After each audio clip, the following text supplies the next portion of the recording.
Attention! This makes absolutely no sense.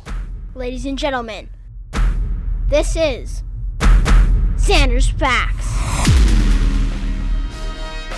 Yeah, Zander's Facts. What's happening, y'all? Welcome into the latest edition of the Zander's Facts podcast. I am, of course, the aforementioned Zander. Welcome in to episode 35 we're doing here on the Zander's Facts podcast, the Big 35 as they call it, here on Wednesday, September 29th in 2021, the final week of September. Fall is sadly here, but thank you all for joining us here on the Zander's Facts podcast, episode 35. And remember, if you like the Zander's Facts podcast, or if you're just tuning in for the first time, welcome! But remember, click that follow button, download button, rate button, review button, all those buttons, and then go on all our socials, Twitter, Facebook, Instagram, follow, like, subscribe, whatever, Zander's Facts podcast. That's Zander with a Z. And most importantly, remember to tell all your friends about the Zander's Facts podcast. Spread the facts. Do it. Zander's Facts podcast. And if you haven't listened to any of our past episodes, if you're just joining us for the first time, go do that! Because we got a lot of stuff to talk about this week, and we talked about a lot of stuff in the past few episodes. You're going to want to do that. And now, I got something else to promote. Our new Linktree. If you don't know what Linktree is, it's this little website that has a bunch of links on it. And you might want to go there because a lot of Zander's Facts links are on that Linktree. It's linked in the episode description. Go click that Linktree, Zander's Facts podcast. We got a big week. We're going to talk football, of course.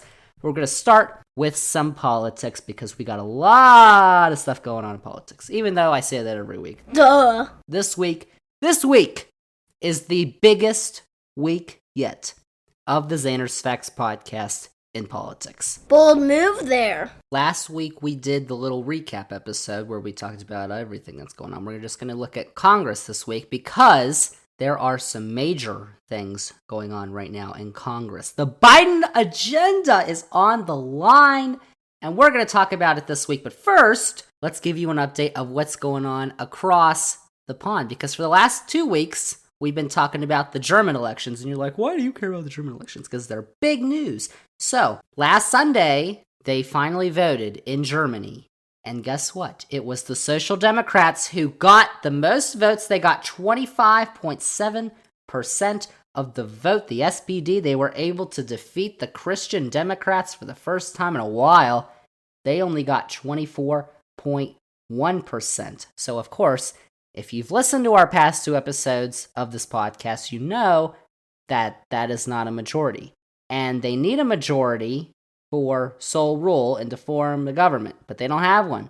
So now is when the arguable hardest part begins for the Social Democrats and their leader Olaf Scholz trying to form a government because they need to form a coalition with other parties, and that's going to be pretty difficult. And it's also not a certainty that Olaf Scholz is going to become chancellor because the leader of the Christian Democrats that we've told you about, Armin Laschet, he has vowed not to go down without a fight. He wants to be chancellor, but he didn't get the most votes.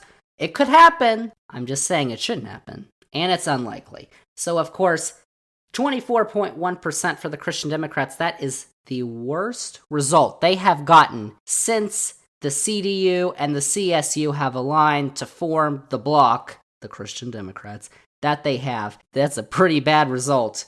They didn't do so well. So for the Social Democrats, their most likely coalition to be able to form a government would be with the Greens, the Green Party. They got 14.8% of the vote, which is a big jump over what they had in the last parliament.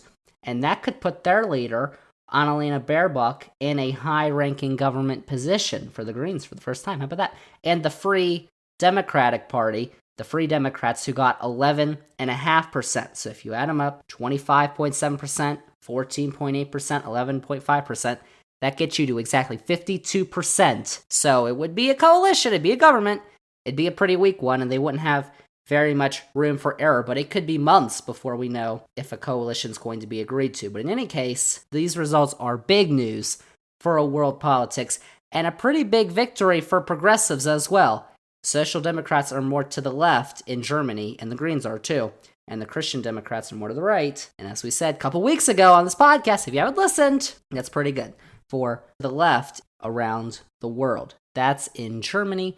But let's go back here to the States. Thanks goodness that's over. And to Washington, because as you know by the title of this podcast, Washington's Wild Week, it is a wild week. And we're in the middle of it right now. Things are changing all over the place. So you might be listening to this podcast and you're like, Zander, that's not true. This thing happened. It's that.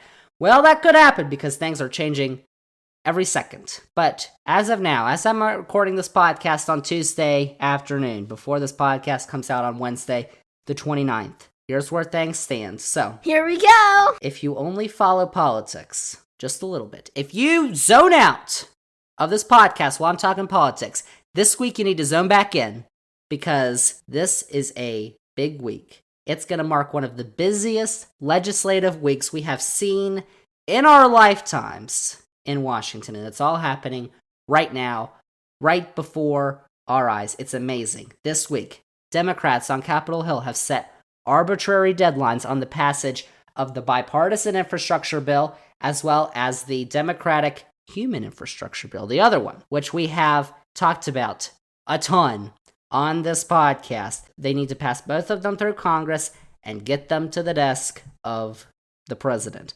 Also this week, the federal government is at risk of being shut down by the end of the week if funding is not approved by Friday, and with the debt limit set to expire in the middle of October, they're working on that too.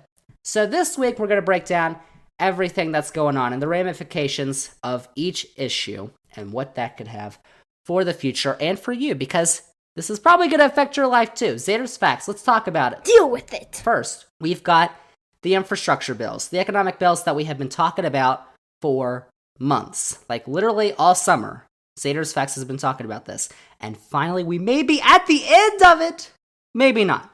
We'll see, because we have been covering these two bills extensively over the last couple of months. We have dedicated episodes to uncovering what is inside these two bills. So if you want to go back and have a refresher on these bills, the bipartisan infrastructure bill, which is $1 trillion, we covered that back in June, episode 22. Go listen.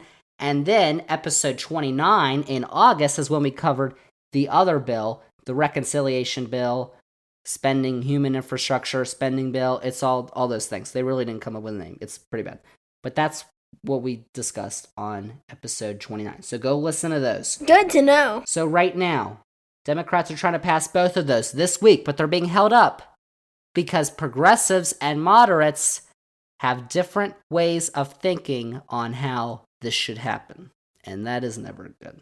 So on Monday of this week, the House began debate on the bipartisan infrastructure bill, which is the smaller bill, which House Speaker Nancy Pelosi has set for a vote on Thursday of this week. That's just hours before the government is set to run out of funds. The other bill is the $3.5 trillion spending bill, and that's where the big issue comes in, because that is currently not being debated, or its vote is not set in the House, because progressives in the House have threatened not to vote for the infrastructure bill if the spending bill does not get tagged along. Uh-oh. However, the Speaker, Pelosi, has laid firm over the past couple of days, stating that more work needs to be done to the spending bill because there are a bunch of moderates whining, the little few that don't like the price tag of $3.5 trillion. The moderates are seeking to lower that to the dismay of the progressives, who believe they have already compromised enough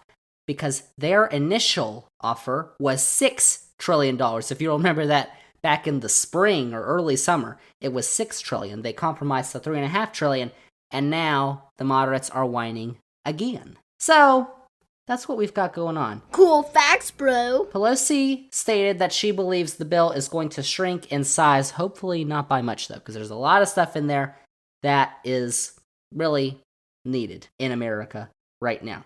So progressives are trying to block the infrastructure bill, or they're threatening to, if they don't get the spending bill passed as well. And the only reason they're doing so is because they worry that they're going to lose all their leverage to hold up the spending bill once the infrastructure bill passes, because the moderates are going to say, oh, well, the infrastructure bill already passed, so we can just, who cares about the spending bill? That's what they're worried about. So the positions of the moderates have forced the progressives in the Democratic Party into this position to help protect the spending bill, basically, and what's inside it. Because apparently the moderates don't like that very much, even though it's popular, and we're going to get all to that in a second. But the bipartisan infrastructure bill has already passed the Senate. 19 Republicans joined all 50 Democrats, so it got 69 votes, nice, to pass the Senate. And now it goes to the House, where the progressives are, kind of saying, oh, I don't know. And there's going to be Republicans probably in the House who vote for it too, but there's a lot of progressives in the Democratic Party right now who are saying might not vote for it. So if Pelosi can't get the progressives in line, the Republican votes might not be able to offset the progressive votes. Because if this bill is passed on Thursday, it will go to the White House, where the signature of President Biden is the only thing that would be between it and its enactment into law. So, however, it's unclear if the president's going to sign that bill if there is no assurances from Capitol Hill on the spending bill. So that's another thing we have to get into too, because he could also veto the bill if they don't do anything with the spending bill. So that's another thing to look at. And my take is basically, Nancy Pelosi is the Speaker of the House. You might not like her because you've been trapped into these Republican conspiracies, but she's very good at her job, and she's done this before. She's gotten her caucus together in times of division and frustration. And I wouldn't bet against the Democrats right now, trying to get this passed one way or another. They have gotten this far to not pass one or both of these bills right now, when they are voting on them right now, when they've gotten this far, would be a massive failure for the party. And it would definitely have ramifications for everyone in that party that could exist for a while. And it is clear, as I said earlier, that the American people would like these bills to be passed. These bills are popular according to recent polling, like a USA Today Suffolk University poll from August 25th, a month ago, that showed 63% of Americans backing the bipartisan infrastructure bill, while a poll on Monday of this week from Morning Consult showed that 56% support the bill and only 27% oppose the bill. That was a fact. And that USA Today poll from back in August also showed that 52% support the $3.5 trillion budget plan.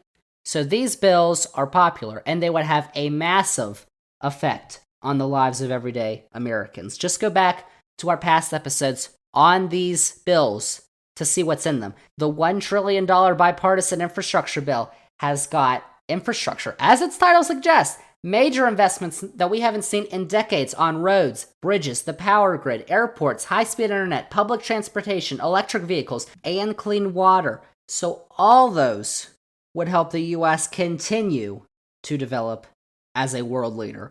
And to do that, we have got to keep investing in vital necessities like infrastructure at home. And that bill absolutely does that to the tune we have not seen in decades. The $3.5 trillion spending bill, which is budget plan, Democratic reconciliation bill, whatever you want to call it. What do you say? That would be the largest investment in human infrastructure since the New Deal, back when FDR was president, and the Great Society plans that LBJ had back when he was president. This bill would lower child care and health care costs. It would provide universal pre-K and 2 years of community college. It would provide paid maternity and sick leave, which the U.S. is way behind other developed nations on. It would provide investments in climate resilience, more Pell Grants for college, and it would expand Medicare to cover dental, eye care, and hearing aids, among other things. And to pay for it all, tax increases on the largest corporations and those making over $400,000. Trying to get rid of those Trump tax cuts, which cause a ton of debt, which now they don't want to pay for. We're going to talk about that. But this bill would provide the most significant expansion of the social safety net since those Great Society plans by Lyndon B. Johnson, the former president back in the 60s, and would build on the progress that was made by the Great Society and the programs from the New Deal. And if you remember, well, you don't remember because you probably weren't alive, but back when the programs of the New Deal were implemented, Social Security, Wall Street reforms, massive infrastructure improvements that created a ton of jobs, got us out of the Great Depression, they were not the most popular things when they were enacted. Surprise, surprise. But today, 61 million people in the U.S. collect Social Security benefits each month. And without those benefits, those people would be crushed financially. Before the New Deal, elderly poverty was a huge problem in this country. And now, because of all the programs we have made by progressives, it's not really as big a problem as it was, because it was a massive problem. Once you retired, you went into poverty. Now that doesn't happen because of the New Deal, which at the time by conservatives was called socialism. Morning, morning. See the parallels? Oh, of course. So, we don't just want these bills. We need these bills to keep the economy recovering from the pandemic and help improve American life. Let's just hope that the moderates in the Democratic Party can come to their senses and pass these bills. Because if not, the party and the country is going to be in for a rude awakening. And we're going to talk about that more in a little bit. But the other thing that's going on right now is the federal government is also at risk of being shut down and defaulting on its debt. That's a big deal. On Friday, October 1st, which is this Friday, at midnight, the federal government will run out of money. And if Congress does not pass any funding for the federal government, it will shut down. So on Monday, in order to help avoid this, the Senate voted on a bill that would keep the government open until December 3rd, which would also include a suspension of the debt ceiling through December 16th, 2022. However, no Republicans voted for the bill. What? Are you serious? Yeah, I am serious. Because it needed 60 votes to pass, it failed. So Republicans, including your boy, the Senate Minority Leader, the turtle, Mitch McConnell, they have said they will not vote to extend the debt limit, and they would only vote to keep the federal government open if that was a separate bill from the debt ceiling increase. Why? Well, the Republicans are trying to tie together the two spending plans, which are worth $4.5 trillion, which we talked about a minute ago, and the debt limit, saying that Democrats should take the blame because they're raising the debt with these bills. Of course, most of what's going to be passed in these two bills is going to be paid for, like we just said, and is not going to raise the debt. And it's also interesting how Republicans want to blame Democrats when they themselves have also been culprits in raising the debt as well. It's been both parties, but a lot of it's been Republicans. While under President Obama, the debt did increase by $8.59 trillion. But under President Bush, the second one, the debt increased by $5.85 trillion. And under your last boy, Donnie Boy, it increased by $6.7 trillion. And that was only 4 years. The others were 8. That was only 4. It's all true. So the Treasury Secretary, Janet Yellen, said on Tuesday that if the debt ceiling is not suspended by October 18th, that's the date, the U.S. will default. And if the U.S. defaults for the first time in its history, it could have dire consequences for the U.S. economy, ones that could radiate around the world. Yikes! Since this hasn't happened before, we don't exactly know what's going to happen. However, economic analysts and Yellen have both predicted that we would see a major spike in interest rates that could lead to a market sell-off and an economic downturn, and the government would not be able to send out tax credits, Social Security checks, or provide benefits to veterans if it defaults. The Treasury would run out of money to pay all its bills. So you think that the market sell-off and the economic downturn we saw at the start of the pandemic back in March of 2020 was bad? Just wait. Because if this happens, that's going to make it look like child's play. So, if the federal government shuts down on Friday, we would have non-essential services shut down. That's roughly 3 in 5 of the 2.1 million federal civil employees. They would be told to stop working. The government would still be able to send out child tax credits, Social Security, or provide benefits to veterans if it is shut down. But new applications or claims for those programs would not be processed. National parks, monuments, museums, those would close, while any new loan applications for federal housing or small businesses would not go through. I mean, we've seen several government shutdowns before, but this one is different because it comes as the U.S. is on the brink of a financial collapse if we default on the debt. Of course, this can all be stopped Easily.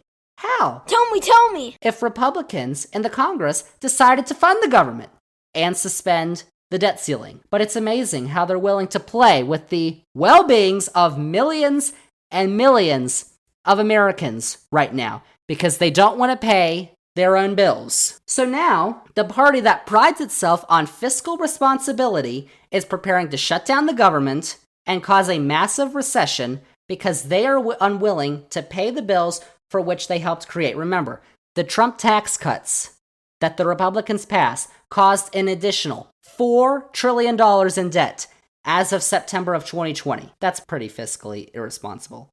But the way the Republicans have governed over the last several decades, that's par for the course. In Virginia, the Republican candidate for governor, who just released his policies a couple weeks ago for some reason, wants to cut taxes, and raise spending.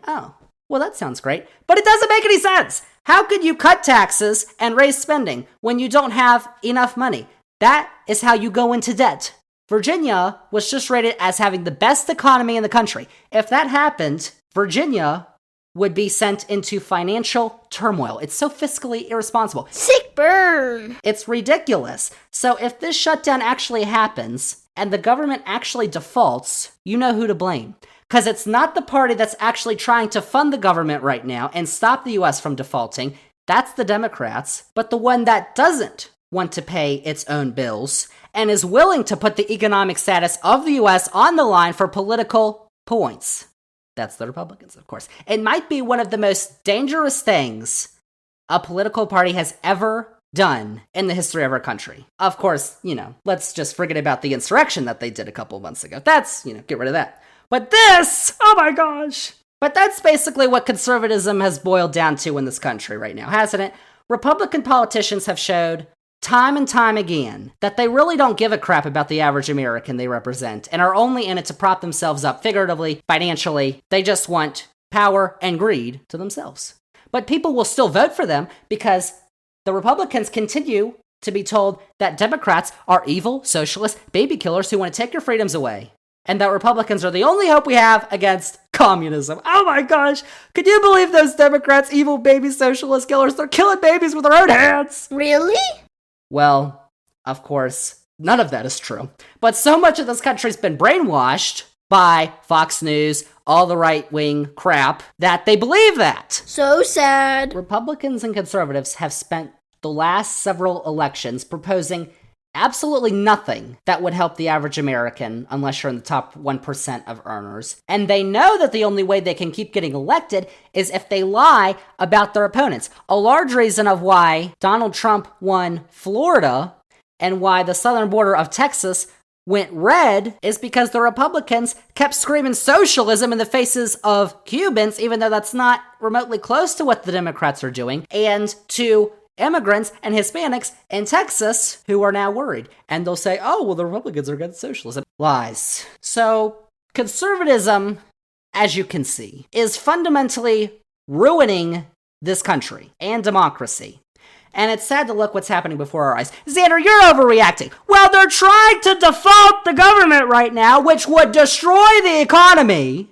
Quit whining. Because they don't want to pay for the debt that the tax cuts to the 1% caused that they passed 4 years ago. They don't want to pay for the debts that the Afghanistan and the Iraq wars, which were both started under a Republican president, caused. $2 trillion in Afghanistan. They don't want to pay for that debt. They have been fiscally irresponsible for decades now. And they don't care. That's not even what conservative means. It means small government. They're trying to expand the government. It's increased spending. That's an increase in government. They're just lying. They're just lying. Straight to your face. And they don't care because when you call the Democrats socialists and baby killers and evil people who are trying to take your freedoms, they know that the dummies who are brainwashed are going to vote for them.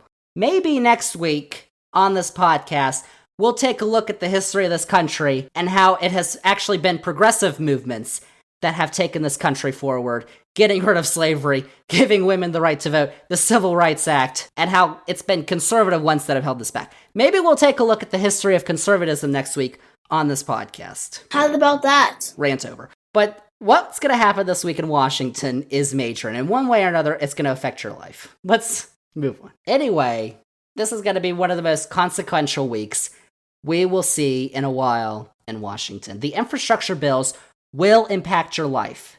They want to make it easier for you to purchase an electric vehicle, to provide education for your children, to go to preschool, to go to college, to be able to get basic medical attention, to be able to drive down the road and not worry about running into a pothole or going on a bridge and it collapsing and you're dead. Disrespectful! No wonder Republicans don't support them, because they want to make your lives better. And Republicans, if they can't get anything out of it, the politicians, they won't vote for it. If the government shuts down, basic functions that we depend on will shut down. And if the government defaults, it's going to be an economic collapse to the degree we have not seen since the Great Recession of 2008. That was pretty bad. But of course, we have a simple way to prevent this one. A simple vote in the Congress. And we can stop an economic recession that will really hurt the economy. Millions are going to lose their jobs. But one party doesn't want that to happen. The other party doesn't care. So in review, this is definitely a time when you need to be paying attention to the news and making sure you actually know who's fighting to help you right now in Washington. Because one party is not. One party is saying, if you lose your jobs, if you lose all your life savings, who cares? We got political points! We can win the midterms! That's what one party's saying. And it's not the Democrats. So that's all I've got for y'all on politics this week. Holy cow. And next week, we're going to talk about the history of conservatism. Wow, that's going to be fun. Dad, Zander's spreading lies. So that's what we've got this week. Hopefully you're paying attention. Hopefully you just learned all the facts, because everything I basically just said was true. Zander's facts? And if you think it's false, you can go look it up. And this podcast is called Zander's Facts, just to let you know. So that's what we've got this week on politics. And now let's move on to sports, because after the break, I need to take a breather. After the break, we have got football picks for this week. Last week, I did all right. We're going to recap that. All football is next as the Zander's Facts podcast continues.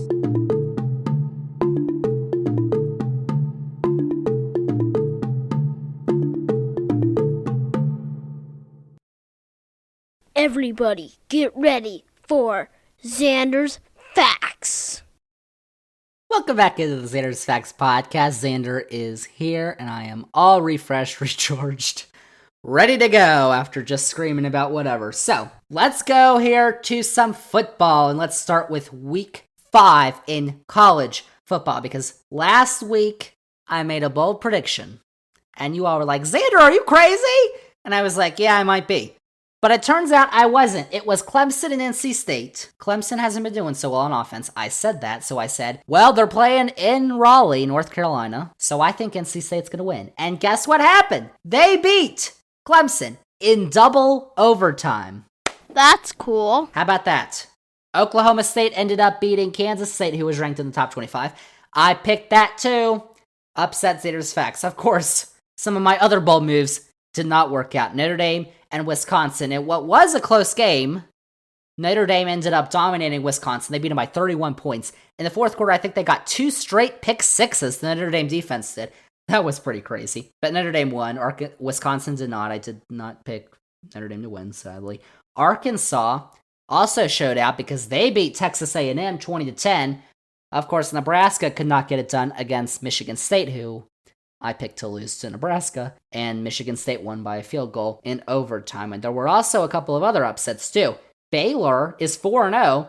They beat Iowa State 31-29. Iowa State now has 2 losses. Of course, I picked them to go to the playoff. I picked Clemson to go to the playoff, too, and Ohio State's still not looking too good either, so I have no clue. You're a liar! But Iowa State failed a 2-point conversion with less than a minute left, so they lost that game. Georgia Tech stomped North Carolina 45-22. And Oklahoma needed a last-second field goal to survive West Virginia. So last week, Zander, myself, went 16-5. That's pretty good. Got some good picks. I did do NC State. Oklahoma barely won. Oklahoma State.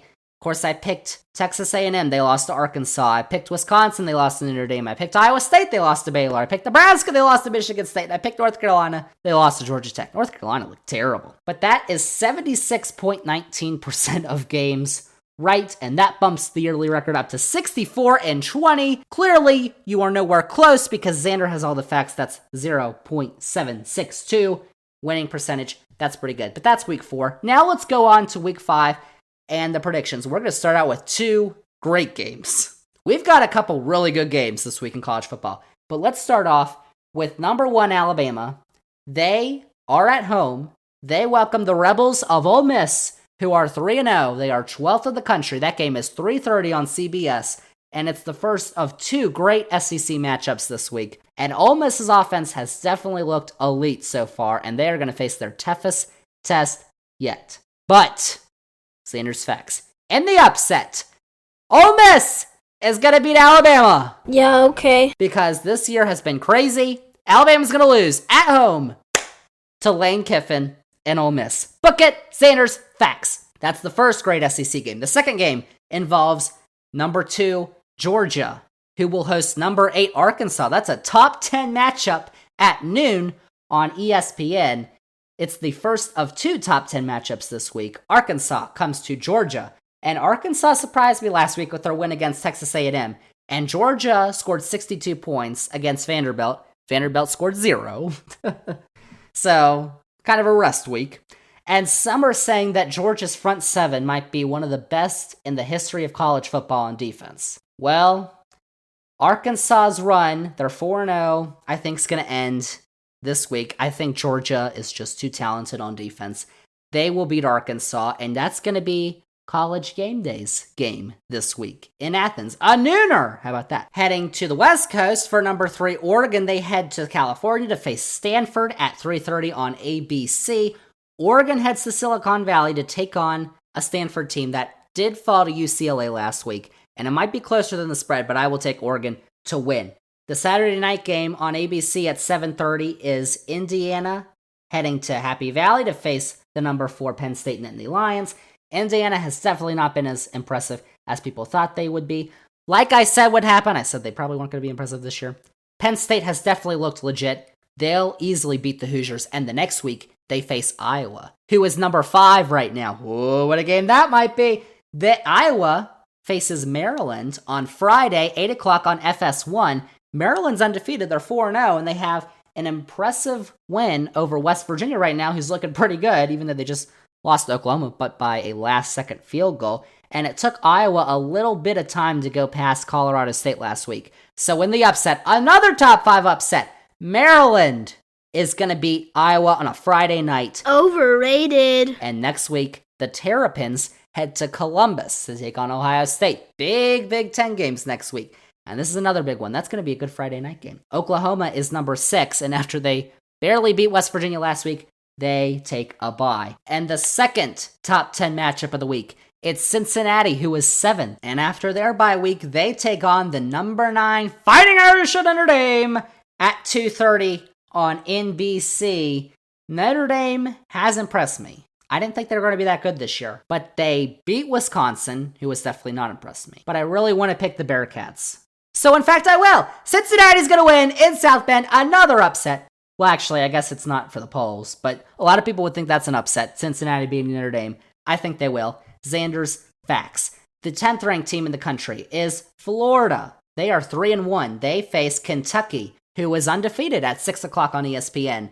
But Kentucky's most impressive wins are one-score wins against Missouri and South Carolina. So Florida's offense looks like one of the best in the SEC, and I think they'll win in Lexington, Kentucky. Ohio State dropped to 11. They are 3-1. They face Rutgers in New Jersey at 3:30 on the Big Ten Network. Rutgers impressed last week. They only lost to Michigan by 6, and they held them to 20 points. But it's Ohio State, of course. I think the Buckeyes will win, but I think it's closer than whenever the spread is. I don't know. BYU is 13th. They're undefeated. They face Utah State on the road on Friday at 9 o'clock on CBS Sports Network. The Cougars chug on, but they face a tough Utah State team that did just lose to Boise State. But I will take the Aggies of Utah State to win in another upset on Friday night. Zander's facts. Nice try, buddy. Michigan is 14. They're undefeated. They face a 1-2 Wisconsin team.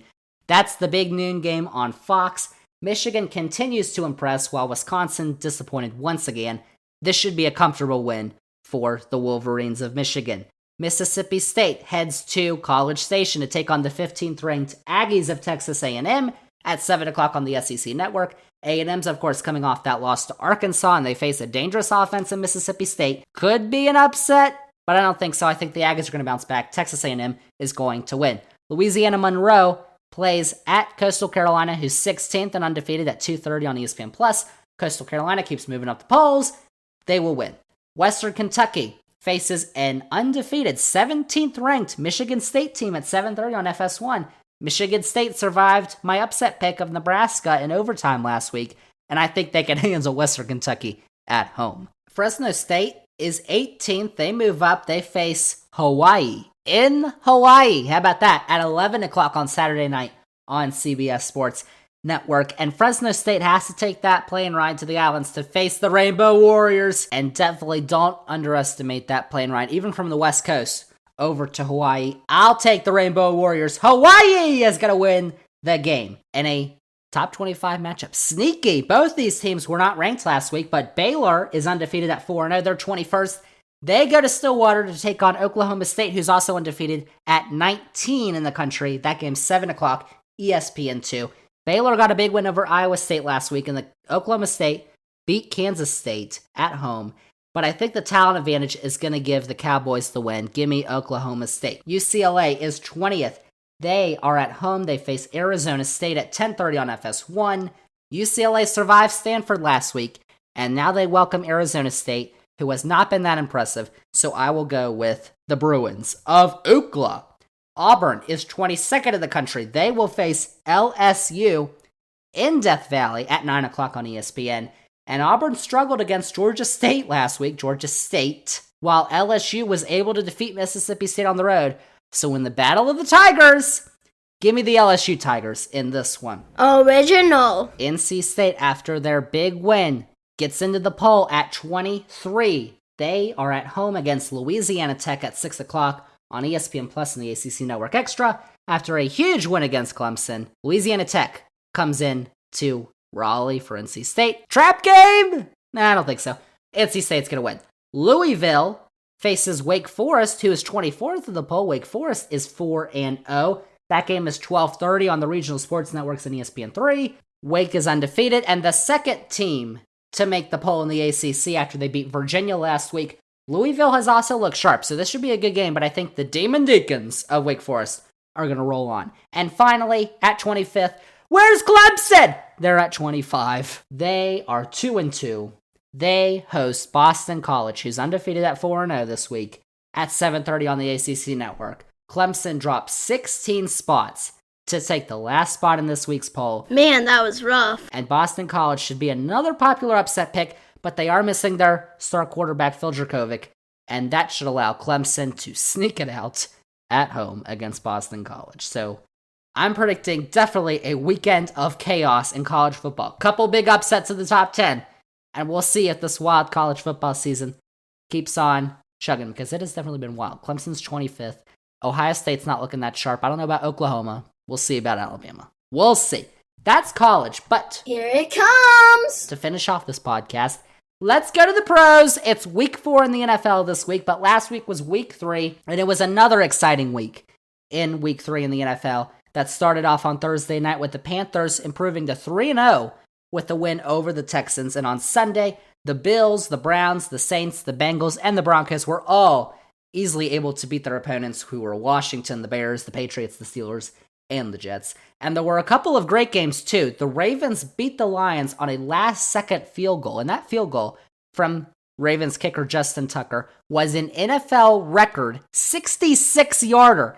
It hit the crossbar and bounced in. It was pretty insane. Another fact. And the Chargers were also able to hold on and beat the Chiefs in Kansas City after the Chiefs turned over the ball 4 times. And the Rams were able to beat the Super Bowl champs in Los Angeles. And the Raiders were able to improve to 3-0 after an overtime win against the Dolphins. Then on Sunday night, it was another great game. The 49ers got their first lead of the night over the Packers with 37 seconds left. But Aaron Rodgers was back on the field. 37 seconds. He led another game-winning drive, let kicker Mason Crosby hit a game-winning field goal to beat the 49ers. The Packers won 30-28. And then on Monday night, the Cowboys and the Eagles faced off, and the Cowboys were able to comfortably beat the Eagles and take first place in the NFC East. So out of the 5 remaining undefeated teams left in the NFL right now, 4 of them reside in the West divisions of their conferences. The Broncos, the Cardinals, the Raiders, and the Rams. The other team is the Panthers, who are in the NFC South. Fact. And last week, I went 11-5 on my picks, which was the same as the week prior. But I did have some good picks. The Rams, the Ravens, the Raiders, the Packers, I picked them. Of course, I did pick the Seahawks to beat the Vikings. They did not. The Patriots did not beat the Saints. The Chiefs did not beat the Chargers. The Colts did not beat the Titans. And the Texans did not beat the Panthers. So I did get those wrong. But that's 68.75% of games that I got right this week. And that improves my yearly record to 29-19. That's a .604 winning percentage, which is not as good as the college one. But it's getting better after that monstrosity, which was week 1. I think that was just terrible. So that was week 3. Now let's go to my picks for week 4. And on Thursday Night Football to start out week 4, 8:20 NFL Network, it's the Jaguars, who are 0-3. They head to Cincinnati to take on the 2-1 Bengals. And the Jags remain winless. And the Bengals are hot off a win against division rival Pittsburgh. That was a big win for Cincinnati. Give me the Bengals and give me them bigly. That's a word. Evil. The football team of Washington, who got stomped by the Bills, goes to Atlanta to face the Falcons at 1 o'clock on Fox on Sunday. We're on the Sunday games now. Washington's defense allowed 43 points against the Bills, while Atlanta beat the Giants on the last-second field goal. And while Washington's offense looked at least competent, I think, there's really little hope for Atlanta right now with their quarterback being Matt Ryan. So the Washington football team should bounce back with a win. The Texans head to Buffalo to take on the Bills at 1 o'clock on CBS, and the Bills reminded everyone why they're a popular upset pick in the AFC this year against Washington. They should beat the Texans easily. The Lions are 0-3. They head to Chicago to face the 1-2 Bears at 1 o'clock on Fox. The Lions almost got the win against Baltimore, but the Bears look absolutely pathetic against Cleveland because of horrible coaching. It was a terrible game plan, even with Justin Fields starting as their quarterback. But since the Bears at home, this is a toss-up. I'll go with the Bears. The Panthers, who are 3-0, head to Dallas to take on the Cowboys, who are 2-1 at 1 o'clock on Fox. That's an interesting early matchup. The Panthers have been intriguing so far, but they do not have the talent that Dallas does on offense, so I will give the Cowboys the edge and give them the win. The Colts are 0-3 after a loss to Tennessee.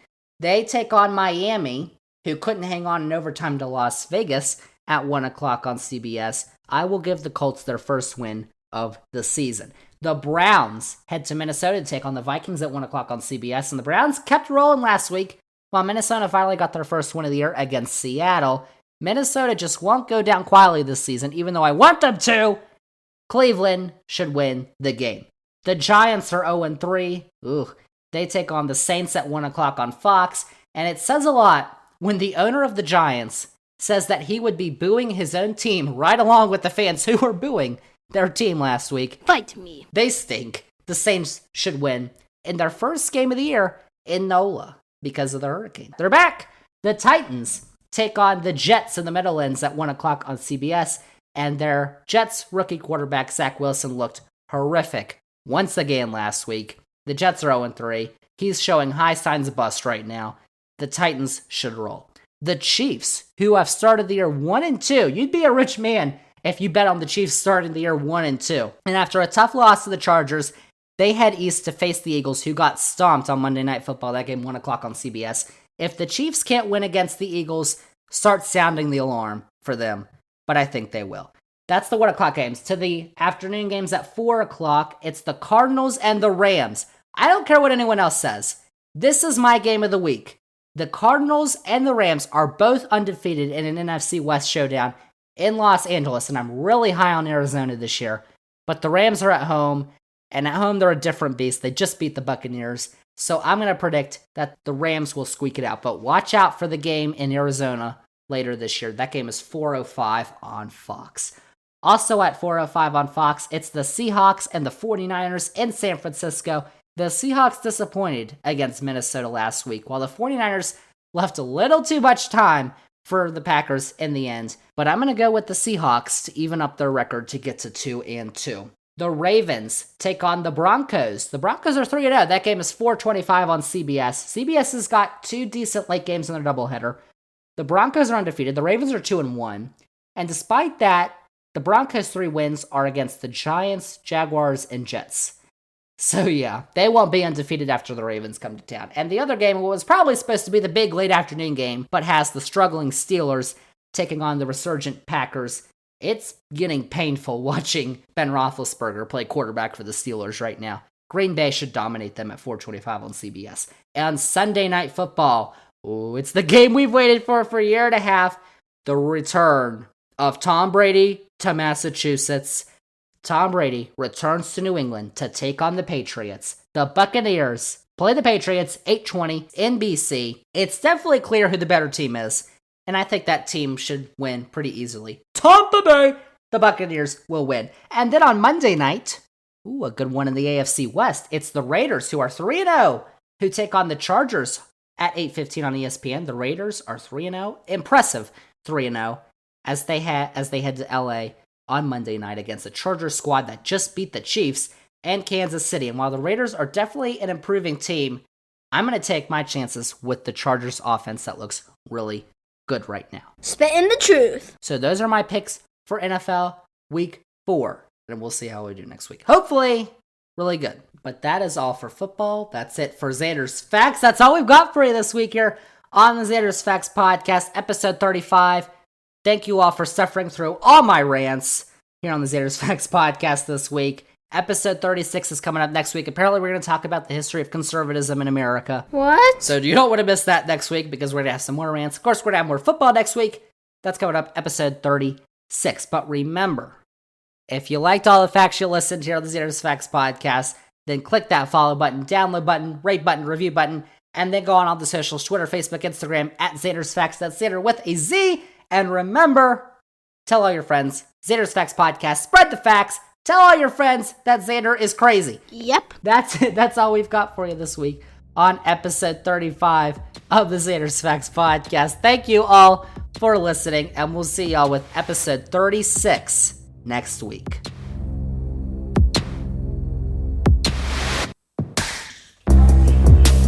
Tutto questo lungo inverno addosso per scoprire il game. Non servirà neanche un raggio di sole e timido passeggerai da solo chiedendo a te le novità piovessero dal cielo.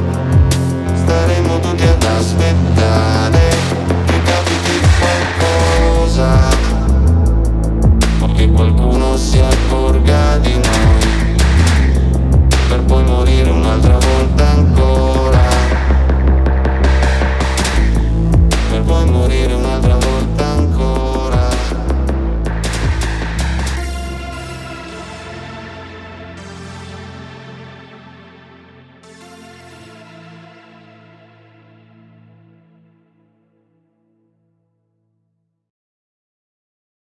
Why would you do this to me?